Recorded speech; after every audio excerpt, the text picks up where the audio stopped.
Hello, good morning. நான் doctor Archuna. லைவுக்கு வந்திருக்கிறதுக்கு there are two reasons லைவுக்கு வந்திருக்கேன். ஒன்று வந்து கிருஷ்ணா தானா கிருஷ்ணான்னு சொல்லப்படுற அண்ணா ஒரு ஆளுக்கு வந்து ஜாழ்ப்பாணம் போதனா வைத்தியசாலையில் நடந்த விஷயம் சம்பந்தமாக உண்டு. ரெண்டாவது அந்த என்னுடைய பேரை மற்றது ஹாஸ்பிட்டல் இஷ்யூஸ் வந்து ஒரு பேப்பரில் வந்திருக்கு. அது சம்மந்தமாக வந்து ஒரு கிளியரான ஒரு இன்ஃபர்மேஷன் வந்து கொடுக்கறதுக்கு வந்திருக்கேன். முதலாவது கிருஷ்ணா நான் அந்த பிரச்சனையை பார்ப்போம். சம்பந்தப்பட்ட ஒரு சுதந்திர ஊடகவியலாளர் வந்து தனது நோய் காரணிகளுக்காக வந்து முல்லைத்தீவு வைத்தியசாலையில் அனுமதிக்கப்பட்டு அது பிறகு மேலதிக சிகிச்சைக்காக வந்து முல்லைத்தீவு வைத்தியசாலையில் சட்ட வைத்திய அதிகாரியால் பார்க்கப்பட்டு அவருடைய சகல ட்ரீட்மெண்ட்ஸ் சம்பந்தமான விஷயங்கள், அதாவது மெடிக்கோ லீகல் இஷ்யூஸ் வந்து ஃபுல்லாகவே பார்க்கப்பட்டிருக்கு. டாக்டர் வாசுதேவா என்ற ஒரு கன்சல்டன்ட் ஜிஎம்ஓவால் இஸ் அ நைஸ் பர்சன். அதற்கு பிறகு அவர் போதனா வைத்தியசாலைக்கு போய் அங்கே டாக்டர் ரவிராஜ் சாரோட கழிச்சு அவர்கிட்ட பேஷண்ட்டாக இருக்கிறார். அந்த டைமில் அவருக்கு நடந்த விஷயங்கள் வந்து நான் ஒன்றுண்டா பார்த்துட்ருக்கேன், கேட்டுட்ருக்கேன். It's completely against medical ethics. அதாவது வந்து நாங்கள் மெடிக்கல் எதிக்ஸ் என்று சொல்கிறோம் வந்து நாங்கள் எங்களோட பேஷண்ட்ஸுக்கு ட்ரீட் பண்ணிக்கல, எங்களோட தனிப்பட்ட விஷயங்கள் வந்து பேஷண்ட்ஸ்கிட்ட வந்து கதைக்க இயலாது. உதாரணத்துக்கு சும்மா எடுப்போம்னு சொன்னால், பக்கத்து வீட்டில் நான் ஒரு ஹாஸ்பிட்டலில் ஒர்க் பண்ணுறேன். பக்கத்து வீட்டில் வேலை செய்கிற ஒரு தம்பி ஒரு ஆள் வந்திருக்கிறார் ஹாஸ்பிட்டலுக்கு. எனக்கும் அவருக்கும் வேலிச்சண்டை. அந்த வேலிச்சண்டையை வந்து ஹாஸ்பிட்டலில் ட்ரீட்மெண்ட் செய்யல நாங்கள் பார்க்க இயலாது. ஸோ அதை வந்து நாங்கள் ஸ்ரீலங்கா மெடிக்கல் கவுன்சிலில் வந்து நாங்கள் கம்ப்ளைண்ட் பண்ணலாம். அதை சொல்கிறது டாக்டர் பேஷண்ட் ரிலேஷன்ஷிப்னு சொல்லி அதை சொல்கிறது பேஷண்ட்ஸ் அபேண்டன்மெண்ட். அதாவது வந்து பேஷண்ட்ஸ் அண்ட் டாக்டர் பேஷண்ட் ரிலேஷன்ஷிப்பை வந்து எப்போ ஒரு டாக்டரோ அல்லது ஒரு வைத்தியசாலை பணிப்பாளரோ நிப்பாட்டினமெண்டா உடைக்கினமென்று சொன்னால், அதாவது வந்து நாங்கள் இப்போ இது ப்ரைவேட் இன்ஸ்டியூஷனில் தான், Sri Lankan government institution. Northern province Jaffna is the biggest hospital, Jaffna teaching hospital. So அங்கே டாக்டர் சத்தியமூர்த்தி அவர்கள் வந்து ஒரு பேஷண்ட்டை கூப்பிட்டு, நீதானே என்னை பற்றி எழுதியிருக்கிறாய் ஃபேஸ்புக்கில் என்று சொல்லி விரட்டினது, அது சம்மந்தமாக ரெக்கார்டிங் எல்லாமே இருக்குது. அது சம்மந்தமாக போலீஸில் 2 பக்கமே முறைப்பாடு செய்திருக்கணும். அது வந்து ஒரு மெடிக்கல் எத்திக்ஸுக்கு வந்து முரணானது. அது சம்பந்தமான கம்ப்ளைண்ட் வந்து ஸ்ரீலங்கா மெடிக்கல் கவுன்சிலில் பதிவு செய்யப்படுமா இருந்தால், I trust that's an independent institution where but that has influence. அதையும் சொல்கிறேன். டாக்டர் லால் பெனாப்பட்டிய என்று சொல்லப்படுகின்ற DDG MS1, deputy director general MS1 வந்து ஸ்ரீலங்கா மெடிக்கல் கவுன்சிலுன்ற எக்ஸிக்யூட்டிவ் கமிட்டி எலெக்ஷனில் நிற்கல ஜிஎம்ஐ டாக்டர்ஸ் மட்டும்தான் ஓட் பண்ணுறது.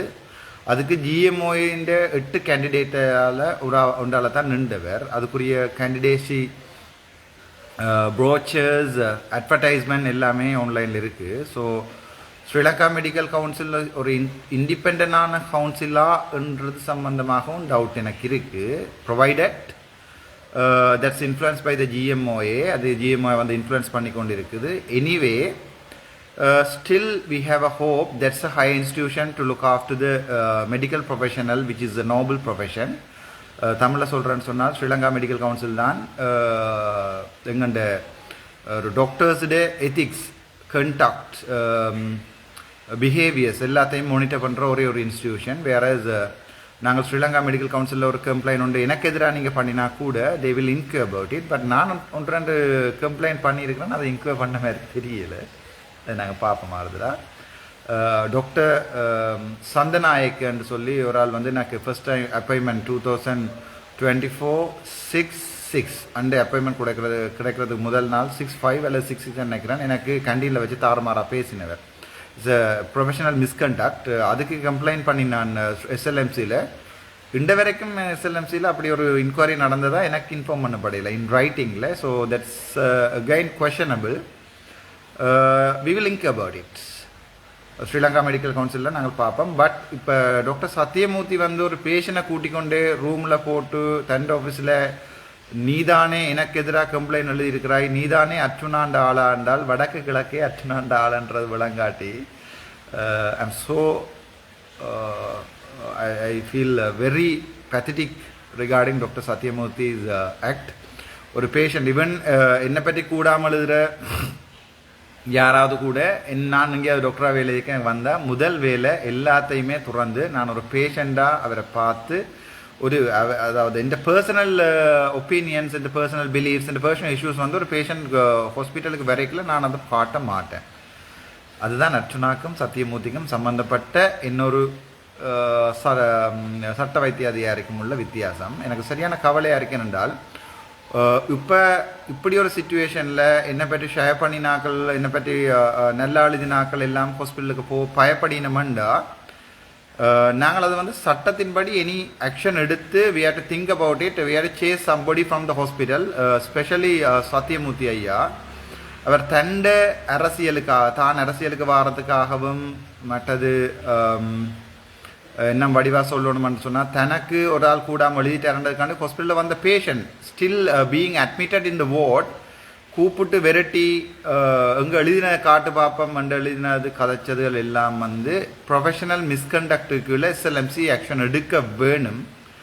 நாங்கள் அதை அனுப்புவோம், அதுக்குரிய இதை அனுப்புவோம். ஸ்ரீலங்கா மெடிக்கல் கவுன்சிலில் ரெஜிஸ்ட்ரேஷன் இல்லாமல் போயிட்டேன்னு சொன்னால் டாக்டர் சத்தியமூர்த்திக்கு வந்து ஒரே ஆப்ஷன் என்னோட சேர்ந்து போட்டிக்கு எலெக்ஷன் கேட்குறது தான். ஏனென்றால் அதுக்கப்புறம் அவர் கச்சான் விற்க வேண்டி வரும். டாக்டர் சந்தியமூர்த்தி மட்டுமல்ல சம்பந்தப்பட்ட வெரைட்டின சட்ட வைத்திய அதிகாரியையும் நாங்கள் பார்ப்போம். அப்போ அவ வந்து ஒரு இப்படியான ஒரு நேரத்தில் வந்து கண்டம் ஆஃப் கோர்ட்டுகளையும் இது வேறுமென்று நான் எக்ஸ்பெக்ட் பண்ணுறேன். லோயஸ் தான் எனக்கு சொல்லணும். இப்படி ஒரு பிரச்சனை நடந்து கொண்டு கேட்கல அது சம்பந்தமான விமர்சனங்கள் வந்து செய்யலாது என்று எனக்கு கோர்ட்ஸால் சொல்லப்பட்டது. அப்படி இருக்கைகளில் இவ மட்டும் எப்படி ஒரு பேஷண்ட்டை கூப்பிட்டு இப்படி வெரைட்டி எல்லாம் செய்வினம்ன்றது எனக்கு விளங்கல. அது சம்மந்தமாக இந்த லோயர்ஸ் வந்து இப்போ எனக்கு லோயர்ஸ் ஒரு படையே இருக்குது. செலஸ்டின் அண்ணா இருக்கார், அண்டன் புரியன் சார் இருக்கார், அது மாதிரி கனவடியல் வாரன்னு சொல்லியிருக்காங்க. ஸோ நீதிக்காக வாரன்னு சொல்லிக்கணும். இது வந்து காசுக்காண்டு வார கேஸ் இல்லை. அவை இதை விட பெரிய கேஸ் எல்லாம் எடுத்து அவை சிம்பிளாக உழைச்சிட்டு போயிட்டோம். பட் அவையோட மனச்சாட்சியை உறுத்துறதால அவை எல்லாருமே வந்து இந்த பக்கம் நிற்கணும். முதலாவது டாக்டர் சத்தியமூர்த்திக்கு எதிராக வந்து ஸ்ரீலங்கா மெடிக்கல் கவுன்சிலில் வந்து நாங்கள் ஒரு கம்ப்ளைண்டையும் மற்ற சம்பந்தப்பட்ட சட்ட வைத்திய இருக்கும் கிட்டடியில் கூட ஒரு சட்ட வைத்திய அதிகாரியை ஸ்ரீலங்கா மெடிக்கல் கவுன்சில் ரெஜிஸ்ட்ரேஷனை ரேஸ் பண்ணினவங்க அவரை கச்சான் தான் நிற்க வேண்டி வரும். அது சம்பந்தமாகவும் நாங்கள் கம்ப்ளைண்ட்களை பண்ணுவோம். அதே நேரம் எந்த ஒரு டாக்டர் வந்து இதுவரை கிட்டத்தட்ட 27 டாக்டர்ஸுடைய எதிராக ஸ்ரீலங்கா மெடிக்கல் கவுன்சிலுக்கு வந்து நான் எந்த கைப்பட எழுதியிருக்கிறேன். அதாவது இன்னொரு கலீக்கை வந்து விமர்சிக்க இயலாது. இப்போ நான் கூட வைத்தியர் செந்தூரன் அவர்களை வந்து ஆக்கள் சொல்கிறாங்கன்னு தான் சொல்லியிருக்கிறேன். நான் சொல்லல அவருக்கு மன வருத்தம் வந்து நான் சொன்னதான் எந்த இடத்துலையும் இல்லை, அவருக்கு மன வருத்தமும் இல்லை. ஆனால் ஆக்கள் பேசினோம். இவர் ஒரு போஸ்டர் ஒன்று பிரிண்ட் பண்ணி போட்டு போய் ஹாஸ்பிட்டலுக்கு முன்னால் கட்டி போட்டு நிற்கிறாருண்டு. ஸோ இது ஒரு பெரிய இஷ்யூவாக போய் பேருக்கு வேலையில்லாம போகிற ஒரு இஷ்யூ. வடமாகாணத்தின் மருத்துவத்துறையை ஆட்டம் காண வைக்கிறது நான் இல்லை. நான் சிவனேண்டு ஓடி ஓடி ஓடி ஓடி ஓடி ஓடி எந்த விடியலையும் தமிழ் மக்களின் விடியலை நோக்கி ஓடிக்கொண்டிருக்கேன். சும்மா இருந்த என்ன நீங்கள் கொண்டே இப்போ மலையில் வச்சதும் காணாண்டு இப்போதைக்கு டோச் அடித்து விட காற்றியெல்லாம் நெஞ்சான் இருக்காண்டு பரவாயில்லை. டாக்டர் சத்தியமூர்த்தி வந்து செய்தது வந்து மாபெரும் தவறு. அவர் பொது மக்களின் ஊடகத்தில் வந்து தானா கிருஷ்ணாவுக்கு வந்து மன்னிப்பு கேட்கல என்று சொன்னால் கிருஷ்ணான்னா விரும்பினால் அதற்குரிய கம்ப்ளைண்ட்டை நான் டிராஃப்ட் பண்ணி கொடுப்பேன். ஏன்டா நான் ஒரு டாக்டர் தானே, எனக்கும் தெரியும் இப்படி கம்ப்ளைண்ட் டிராஃப்ட் பண்ணணும்னு. Sri Lanka medical council will service, அதாவது தமிழில் சொல்கிறேன்டால் ஒரு இண்டிபெண்ட் கவுன்சிலாக சர்வ் பண்ணுமென்று நான் எதிர்பார்க்குறேன். அந்த டைமில் வந்து டாக்டர் சத்தியமூர்த்தி மஸ்ட் செல் ஐஸ்கிரீம். ஏனென்றால் அவர் செய்திருக்கிற வந்து சரியான பிள்ளையான விஷயம். அது சம்மந்தப்பட்டு அவர் ரெக்கார்டிங் எல்லாம் வச்சிருக்கிற அதை பெண் மாட்டேலாது. அதை விட சம்பந்தப்பட்ட சத்திய வைத்திய அதிகாரி எனக்கு பேசிக்கையும் கூட நான் வைத்தியமூர்த்தி டாக்டர் சத்தியமூர்த்திக்கு நான் கால் பண்ணி சார் எனக்கு இப்படி பேசினா ஆக்ஷன் எடுங்கன்னு சொன்னேன். அதுக்கு முன்ன வரைக்கும் ஆக்ஷன் எடுக்கல. ஸோ அது சம்மந்தமான ரெக்கார்டிங்கும் இருக்குது, அடுத்த லைவில் போட்டு காட்டுறேன். இது முதலாவது பிரச்சனை. இனிமேல் டாக்டர்ஸ் வந்து என்னோட கலீக்கை விமர்சிக்கிறதோ அல்லது ஒரு பப்ளிக் வந்து ஒரு டாக்டர்ஸை விமர்சிக்கிறதோ எங்களோட சுகாதாரத்துறையை வந்து பாரிய அளவில் பாதிக்கும்னு நான் நினைக்கிறேன். எந்த பப்ளிக் அவை செய்ய மாட்டேன். நீங்கள் அடிக்கிறபடியாக அவன் திருப்பி அடிக்கிறாங்களா, அவ்வளோதான். எந்த பப்ளிக் அப்படி செய்ய மாட்டோம். பட் டாக்டர்ஸும் நிப்பாட்டுறது ஒரு சமாதான உடன்படிக்கைக்கு நாங்கள் வந்து ஒரு டேபிளில் இருந்து கதைச்சு எத்தனையோ கடவுள் மாதிரியான தெய்வ மாதிரியான ஆக்கள் இருக்கணும் ஹாஸ்பிட்டலில். அவைக்கு முன்னால் ஒரு ஆர்பிட்ரேஷன், அதாவது இந்த மேடம் மேர், இந்த சார் மேர், பிரேமகிருஷ்ணா சார் இருக்கலாம், ரவிராஜ் சாராக இருக்கலாம், கோபி அண்ணாவாக இருக்கலாம், சர்ஜரி ஓதோபெடி சர்ஜரி, குமணன் சாராக இருக்கலாம், கீதாஞ்சலி மேடமாக இருக்கலாம், எல்லாரையுமே கூப்பிட்டு நான் நினைக்கிறேன் இது ஒரு ப்ரொஃபஷனலாக இந்த இஷ்யூஸை வந்து ஃபினிஷ் பண்ணுறது பெட்டர். இம்ப்ரொஃபஷனலாக நீங்கள் பிஹேவ் பண்ண போகிறீங்கன்னு சொன்னால் அர்ச்சனா அதுக்குன்னு ரெடி. நான் எப்போவோ துறந்துட்டேன். தமிழ் மக்களுக்காண்டு என் எம்பிபிஎஸ்ஸையும் கொடுத்து, என் எம்எஸ்சி மெடிக்கல் அட்மினிஸ்ட்ரேஷனையும் கொடுத்து, என் லைஃபையும் கொடுத்து ஜெயிலுக்கும் போயிட்டு வந்துட்டேன். உலகத்தை துறந்தவனோட அடி வர்றது கொஞ்சம் கஷ்டம். இனி உங்களை பொறுத்தது. எனக்கு வேறு பாத்வேயும் க்ரியேட் பண்ணி தந்துட்டீங்க, சந்தோஷம். அது ஒன்று. ரெண்டாவது, கனபேர் சொல்லி கொண்டிருக்கணும் அந்த குழந்தை பிள்ளைகளிட வந்து வினோதோட போட்டியில் அப்படி விட்டதால் வைக்க ஹாஸ்பிட்டல் போவான் அப்படியே மாண்டு பிரச்சனை வருமா, அந்த பேப்பர் செட் பண்ணின ஆக்களுக்கு வந்து பிரச்சனை வருமாண்டு. ஒரு பிரச்சனையும் வராது. அப்படி ஒரு பிரச்சனை வந்தால் நாங்கள் வந்து அதை பார்த்துக்கொள்வோம், சரிதானே? அப்படி ஒரு பிரச்சனை வந்தால் நாங்கள் அதை சட்ட ரீதியாக பார்த்துக்கொள்வோம். அப்படி ஒரு நாளும் வேற சான்ஸ் இல்லை. அப்படி வந்தால் நாங்கள் சட்ட ரீதியாக பார்த்துக்கொள்வோம்.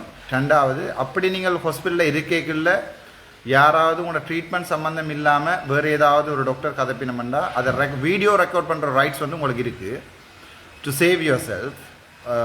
லீகல் தெரிஞ்சாக்கள் இதில் தயவு செய்து இதில் கமெண்ட் பண்ணுங்க. மெடிக்கலாக எனக்கு தெரியும் they can't do anything. I'm damn sure they can't even utter a single words towards a patient regarding their personal interest. தன்னுடைய பர்சனல் இன்ட்ரெஸ்ட்டுக்கு வந்து ஒருத்தருமே ஒரு பேஷண்ட்ஸோட கதை கேளாது. ஸோ அப்படி கதைச்சா ரெக்கார்ட் பண்ணிக்கொள்ளுங்க. So that's your legal right என்று சொல்லி அவங்களுடைய மேல் நீதிமன்ற நீதிபதி இளஞ்செழியன் ஒரு முறை சொல்லியிருக்கிறார். யாராவது உங்களை அடிக்க வந்தால் கொள்ள வந்தால் அதை ரெக்கார்ட் பண்ணுங்க. அதை விட அஜித் ரோஹன் என்று சொல்லப்படுகின்ற சீனியர் டிஐஜியும் ஒரு வீடியோவில் சொல்லியிருக்கிறார், உங்களை பாதுகாத்துக் கொள்றதுக்கு நீங்கள் ரெக்கார்ட் பண்ணுறதுக்குரிய உரிமை உங்களுக்கு இருக்கான்னு சொல்லி. அது கேமரா ரெக்கார்டிங்கோ ஃபோனோ இன்னமோ ரெக்கார்ட் பண்ணுறதுக்கு உரிமை இருக்கான்னு நினைக்கிறேன். அது லீகல் சம்மந்தமாக ஆக்கள் சொல்லுவினோம். அதால் வந்து பொதுமக்களுக்கு தங்களுடைய கருத்து சுதந்திரம் இருக்குது. அர்ச்சனா மாதிரி தன்னை பிள்ளைய வளர்க்கணுமென்று ஆசைப்படுறவங்களுக்கு கருத்து சுதந்திரம் இருக்குது. அதால் பயப்பட தேவையில்லை. இனி வரும் காலத்தில் எல்லாமே மாறும். நாங்கள் மீன் வேலை போட்டு ரோட்டில் பிடிப்போம். அதால் பயப்பட தேவையில்லை. எப்படி வசதி. தேங்க்யூ. சந்திப்போம்.